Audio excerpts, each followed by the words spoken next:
My name is Nancy McMillan.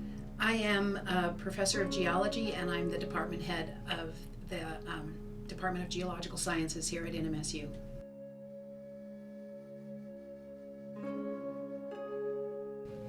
Well, before I was interested in LIBS, I was an igneous petrologist. I still am an igneous petrologist, but my main interest was igneous petrology, which is understanding igneous or volcanic rocks. And I had a grant from the National Science Foundation to analyze the geochemical composition of volcanic rocks in southern New Mexico. And the point was to understand how the Rio Grande Rift got started. And a big part of that story is the volcanic rocks in the Potrillo volcanic field. So I'm Emily Johnson, and I'm a professor in the Department of Geological Sciences. So I broadly study volcanoes, mainly ancient volcanoes that are no longer erupting. And what I'm interested in is trying to figure out what the magmas that produced the eruption did before the eruption started. So where the magmas came from, and what the eruption may have been like. Yeah, so I've been interested in small basaltic eruptions, which are like those in the Potrillo volcanic field. So basalts are the magma type that erupts in Hawaii, for example. And part of the reason I'm interested in the Potrillos is it's some of the youngest volcanic eruptions in southern New Mexico. So the eruptions there are as old as about 2 million years and maybe as young as about 14,000 years. So I guess the other thing about volcanoes in New Mexico is there's a magma chamber underneath Socorro. So that's a zone of melt that's in the crust. And we can tell it's there using geophysical methods, and it hasn't erupted yet, but someday it might. Now, chances are it's not going to be a dangerous eruption like Pinatubo or Mount St. Helens. It'll probably be a basalt flow that comes up, finds a stream, and runs down the stream and makes a couple of really cool looking lava flows. But we can hope. We can hope that it's going to happen.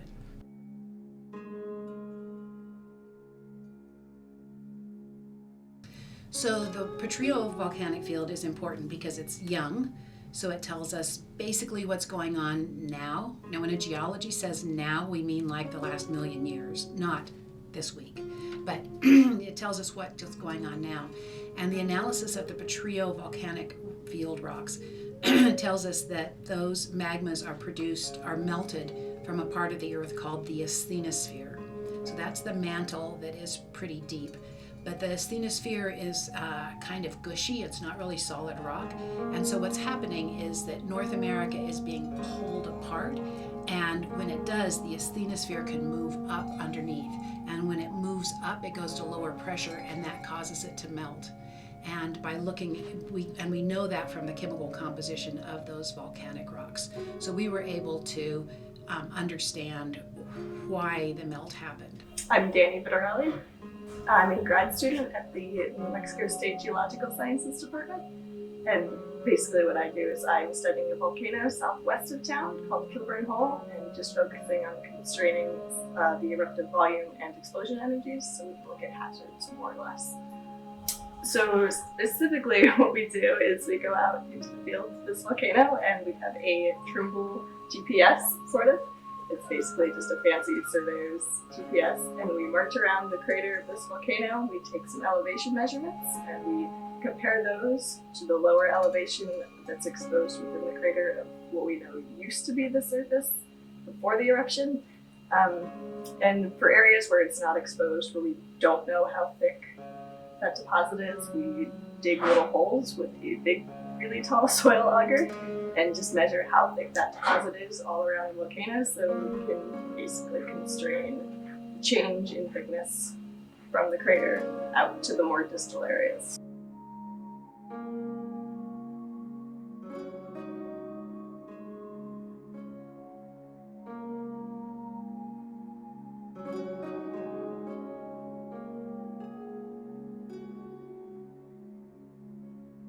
In the Potrillo volcanic field, there are about 100 volcanoes, and most of them are these little cinder cones, these small cone-shaped triangular volcanoes. And Aden and the other cones are all sort of relatively similar in that respect. There are 5 of these Mar volcanoes, these explosive volcanoes like Kilburn, and Kilburn is the largest of those 5. Yeah, and Aden and Kilburn are kind of the two different end members. So Aden is more like Hawaii-style lava oozing across the surface. And the eruption of Aden, which was maybe 20,000 years ago, probably looked like Kilauea when it erupts today. Large channels of basaltic lava flowing across Earth's surface and gradually cooling.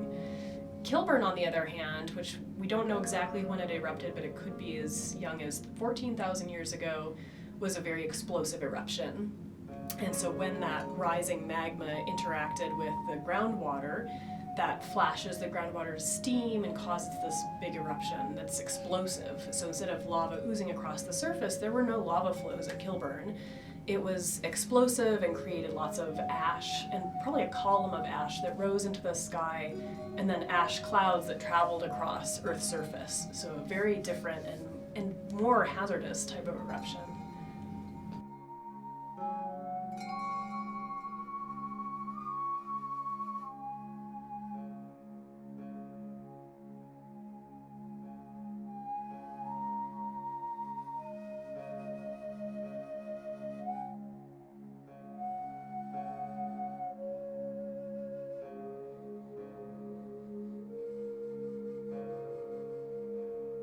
I was amazed at how big the crater is. So this Kilburn Hole is a specific type of volcanic crater where rising hot magma interacts with groundwater and explodes. And so it blasts out this really large ejection crater.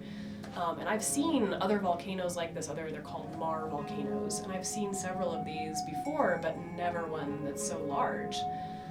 So that was really exciting, and I was amazed at how big the crater was. The other really cool thing about Kilburn that I was amazed at is the abundance of these mantle xenoliths, these blocks of the mantle rock that the magma brought up to the surface. And these beautiful green crystalline rocks are located all around the crater rim. Yeah, and I think everyone's always impressed with the size of the crater at Kilburn. And I think, the deposits are really interesting too. They're these really white ashy deposits. They're not usually, like if you think about a volcano, you think about these black lava flows, for example, and these look really different. So that part I think everyone is always surprised by, is how unique the deposits look. And everyone's always amazed at these xenoliths, these chunks of green mantle rock. And so these are bits of rock that came from 35 kilometers depth and are now sitting at Earth's surface. And it's pretty amazing and unique to be able to hold a piece of deep earth in your hand. And all the students really like that too.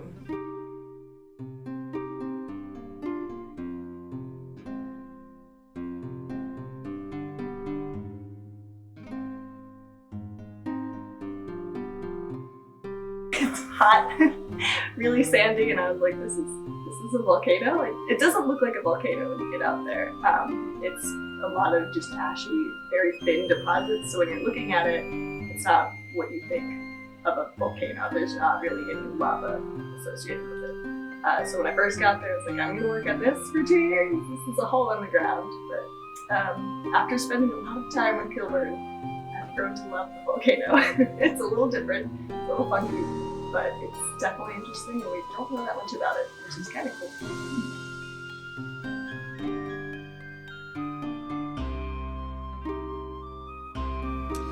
Well, going way back, I grew up in New Mexico, so yes, volcanoes are cool. I was an undergraduate here at NMSU, and when I took intro geology, I decided I was going to get a PhD and study volcanoes, just like Dr. Seeger, and basically that's what happened. I even got a job back here with Dr. Seeger, who was my mentor when I was an undergraduate, so that was pretty exciting. But for this grant, I was really interested in tracking which parts of the Earth were melting at what time. And so melting can happen. In order to melt, rocks have to get hot. And so that can happen really deep in the Earth, like 125 miles deep, or shallower in the Earth, say like 10 to 20 miles deep. And by analyzing the chemical composition of rocks, we can understand what parts of the Earth were melting. And if we know the age of the rocks, we know when that melting was happening.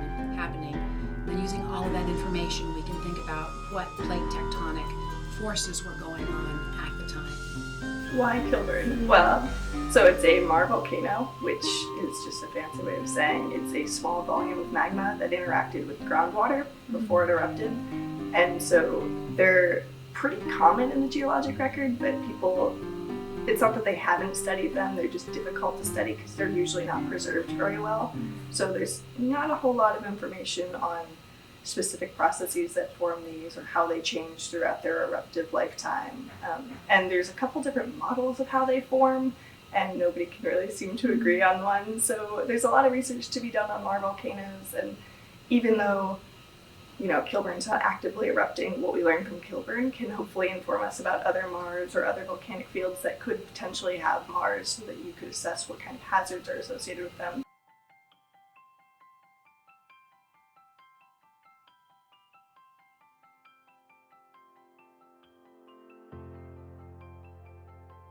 When I was a little kid, I loved dinosaurs, but it was actually an episode of a program called Reading Rainbow with LeVar Burton, where they went to Kilauea, and Kilauea had just started erupting, and so Kilauea volcano in Hawaii started erupting in, I think, 1981, and erupted all the way through last year until the eruption finally stopped. So it erupted for a really long time.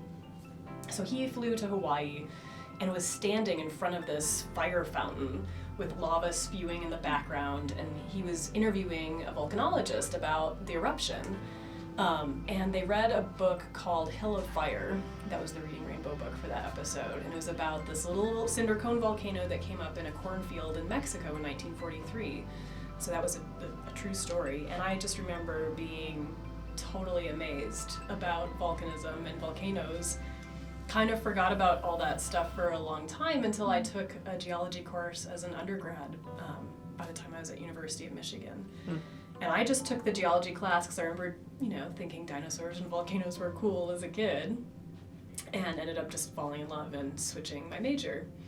And interestingly, I ended up going to do my PhD in Mexico on that volcano that erupted in a cornfield that I read about as like a 5-year-old kid on Reading Rainbow. So yeah, it was really cool. Yeah. Reading Rainbow is awesome. Yeah. Yeah. It was a cool show. It was. Well, the first time I set foot in the Petrillo volcanic field was when I was an undergraduate here at NMSU, and so I was in my late teens, and I went to a volcano called Aden Volcano, and I fell in love. Oh, Aden Crater is an amazing place. You can see places where when the lava lake cooled, you can see cracks where it cooled and contracted. So like how pumpkin pies sometimes get those cracks in them. Yeah. You can see that in the lavas. There's a fault in the middle of the volcano where half of the lava lake collapsed and half of it didn't collapse. There is a fumarole on one side. A fumarole is a hole in the ground where the volcanic gases are escaping.